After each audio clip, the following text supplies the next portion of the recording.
Bryn Adams, seorang wanita yang tinggal di kota kecil yang jauh dari pemukiman warga. Setiap hari dia membuat baju yang dijual dan dikirim melalui pos. Akan tetapi pagi itu sebelum berangkat ke kantor pos, ia terkejut melihat rumput di depan rumahnya yang membentuk pola melingkar. Selama perjalanan tidak ada seorang pun yang bersikap baik kepadanya. Bryn sempat menyapa salah satu penduduk tapi dia malah statue aja. Lalu ketika menaruh baju jualannya di kotak pos, Bryn terlihat buru-buru agar tidak ada orang lain yang melihatnya dan lanjut pergi ke kuburan almarhumah sang ibu untuk mendoakannya. Lagi-lagi orang-orang di sana tidak ada yang bersikap baik saat Bryn menyapa mereka. Bahkan Bryn bersembunyi saat papasan dengan kedua orang tua sahabatnya yang telah lama meninggal yaitu Maud. Sampai di rumah Bryn menulis surat tentang rasa penyesalannya atas meninggalnya Maud 10 tahun yang lalu. Kemudian Bryn mengunboxing mainan rumah-rumahan barunya yang dipajang di tengah-tengah koleksinya lalu makan malam sendirian. Akan tetapi saat lanjut menulis surat, Bryn mengatakan jika dia tidak akan pernah memaafkan dirinya. Malam harinya ketika Bryn sedang tidur, lampu kamar pun menyala sendiri untuk beberapa saat dan tiba-tiba listrik pun padam. Tak lama kemudian Bryn terbangun karena mendengar tempat sampahnya terjatuh, namun ketika akan membetulkannya Bryn pun terkejut melihat pintu rumah yang terbuka sendiri dan perlahan-lahan muncul bayangan mengerikan yang disertai suara aneh.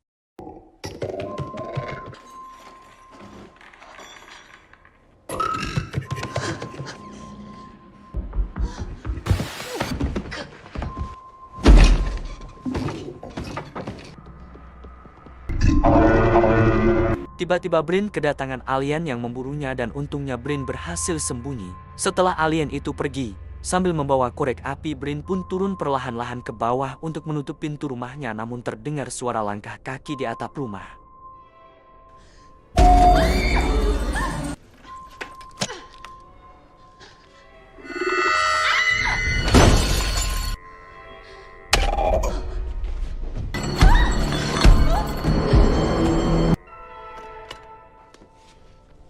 Bryn pun hanya bisa pasrah sembunyi di samping kulkas namun dengan kekuatan telekinesis, alien itu pun membanting pintu kulkas hingga menutupi Bryn.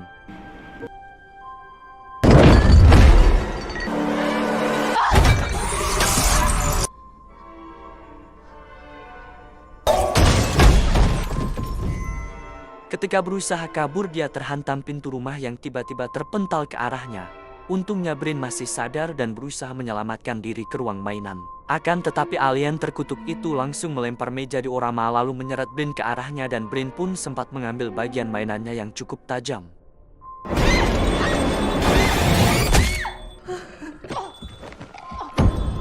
Alien itu pun langsung modar namun listrik rumah mati total dan mobil tidak bisa menyala akibat gelombang kekuatan alien semalam. Untungnya air masih bisa. Bryn pun segera mandi untuk menenangkan diri dan lanjut pergi ke kota dengan sepeda. Akan tetapi saat baru jalan Bryn melihat mobil van yang terbalik dan rumah di dekat sana yang porak-poranda. Juga rumput gundul membentuk lingkaran persis seperti di halaman rumah Bryn. Pola itu adalah tanda yang ditinggalkan UFO saat mendarat di bumi. Sesampainya di kota Bryn langsung ke kantor polisi untuk melapor kejadian semalam akan tetapi lagi-lagi di sepanjang jalan orang-orang melihatnya dengan tatapan aneh dan setibanya di kantor polisi Bryn pun papasan dengan kedua orang tua Maud yang mirisnya sebelum Bryn mengucapkan sepatah kata pun mamanya Maud langsung meludahi Bryn. Untuk memperbaiki moodnya, Bryn berniat jalan-jalan naik bis keluar dari kota sejenak untuk mencari suasana baru tapi ngerinya di sepanjang jalan terlihat banyak crop circle di mana-mana dan tak lama kemudian seorang bapak-bapak yang sangat mencurigakan tiba-tiba menyerang Bryn.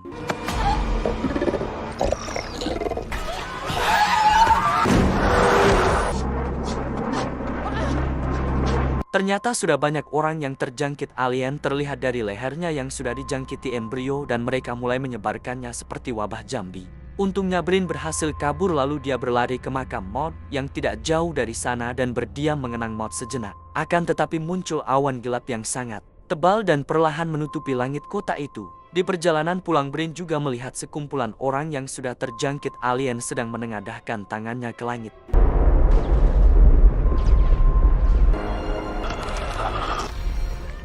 Sesampainya di rumah Bryn melihat jejak lendir dari mulut alien yang sudah mati menuju ke halaman yang pastinya itu adalah embrio untuk menjangkit manusia. Bryn yakin tak lama lagi alien-alien lain pasti akan datang menyerang, maka dari itu Bryn berusaha mempertahankan diri mulai dari menyalakan lampu lilin dan juga perapian untuk penerangan rumah. memanaskan air di 4 panci untuk menyerang alien serta membawa pisau cutter di kantongnya. Brain juga menutup semua jendela korden dan menutup pintu depan yang sudah rusak hanya dengan kain spray.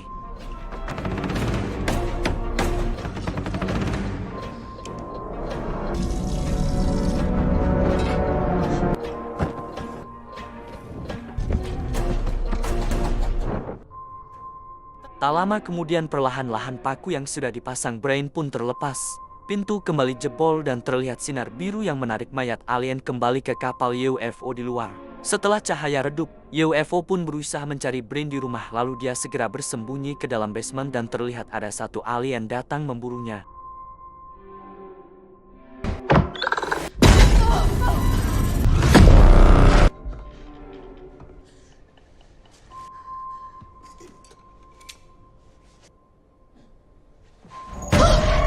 Tiba-tiba ada di sebelahnya. Dengan kekuatan telekinesis alien itu mendorong meja dan merebut gunting Brain.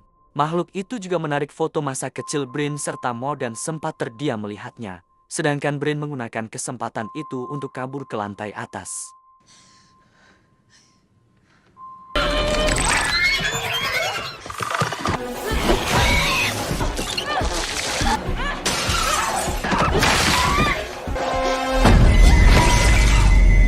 Efek gravitasi sinar biru begitu kuat sampai panci tertempel di tembok hingga penyok. Perlahan-lahan Brain menjauh melewati lorong dan masuk ke kamar, namun alien tersebut hanya terdiam memperhatikan Brain dengan gestur yang sangat aneh.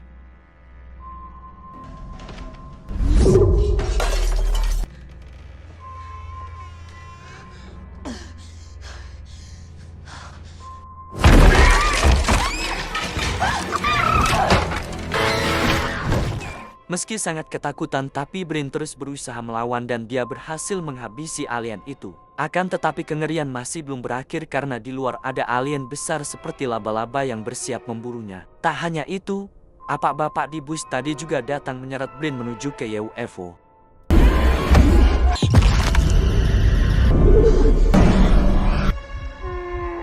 Brain berhasil lolos dan sinar biru itu mengalahkan bapak tadi. Namun si alien laba-laba langsung mengejar Brain.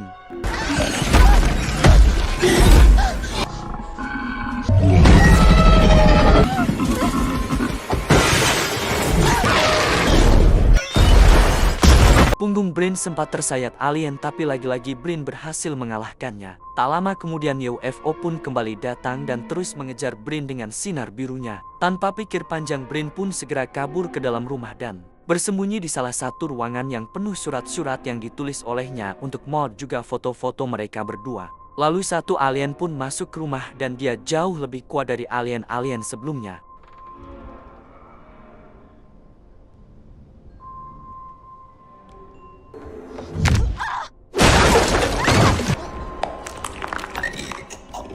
Brain akhirnya terkena sinar dari UFO yang kali ini berwarna merah. Brain tidak bisa bergerak dan berkali-kali dilempar ke atas dan ke bawah sampai akhirnya alien itu datang menghampiri dan mengeluarkan embrio dari lehernya untuk menjangkiti Brain.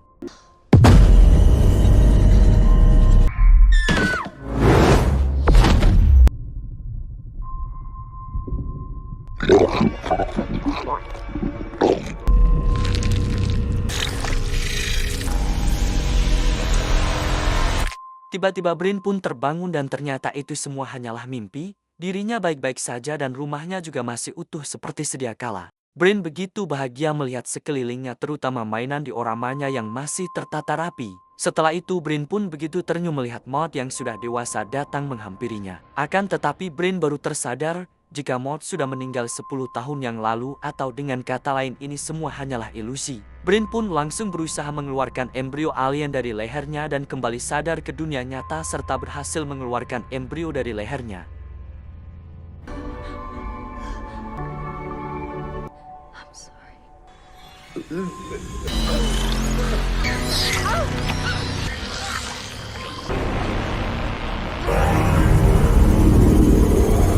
Embrio itu pun ditarik kembali ke UFO dan masuk ke dalam alien yang perlahan-lahan berubah menjadi Brain palsu. Di lain sisi ternyata banyak UFO lainnya yang menyerang warga kota. Brain yang panik pun kabur ke hutan dan tiba-tiba dia bertemu kembarannya yang langsung menusuk dirinya. Akan tetapi Brain berusaha melawan dan menyayat leher Brain palsu dengan cutter sampai modar.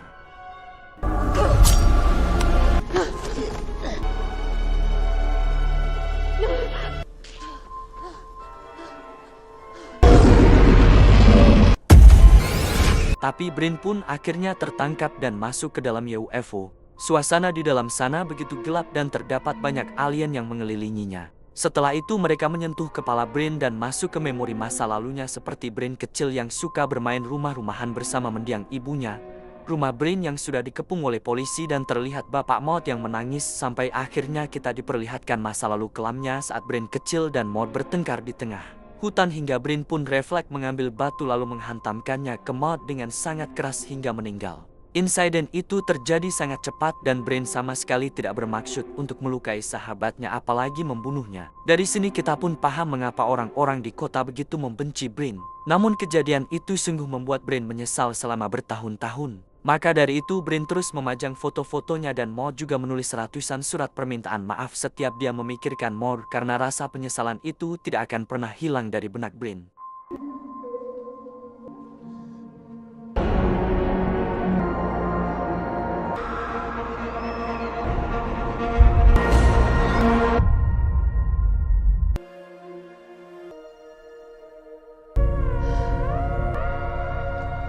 Setelah melihat masa lalunya, para alien merasa jika Brain tidak seperti manusia-manusia lainnya di kota tersebut dan layak untuk diteliti karena niat sebenarnya dari bangsa alien bukan hanya untuk menguasai bumi, namun juga mempelajari manusia. Mereka pun menganggap Brain adalah manusia yang unik karena sepanjang hidupnya Brain tidak henti-hentinya meminta maaf dan sangat merasa bersalah meski insiden itu terjadi bisa dibilang secara tidak sengaja. Bahkan Brain tidak berani menemui kedua orang tua Maud dan dia juga rela hidup sendirian di rumah yang jauh dari pemukiman warga karena Brain benar-benar menerima kesalahannya yang tidak akan pernah bisa dimaafkan orang lain.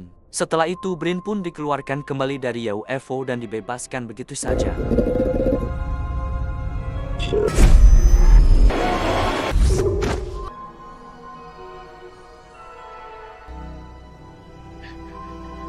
Setelah semua yang terjadi hubungan Brain dan warga kota pun menjadi hangat. Brain juga membantu menata ulang beberapa rumah warga yang hancur karena serangan alien.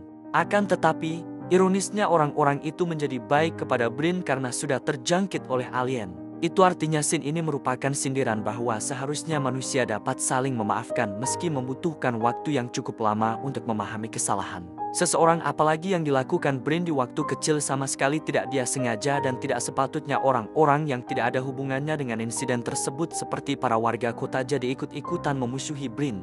Kecuali orang tua Maud yang memang pasti akan sulit menerima kepergian anaknya setragis itu. Film diakhiri dengan Brain yang berdansa dengan seorang pria di tengah suatu pesta yang dihadiri oleh para warga kota beserta langit yang dipenuhi oleh banyak pesawat UFO seolah-olah Brain hidup dalam kebahagiaan seperti yang diinginkannya selama ini, yaitu warga kota yang memaafkan kesalahannya dan berperilaku baik kepadanya. Sekian alur cerita film Nomor One Can Save You. Terima kasih sudah menonton. Jangan lupa komen dan subscribe untuk mendukung channel ini.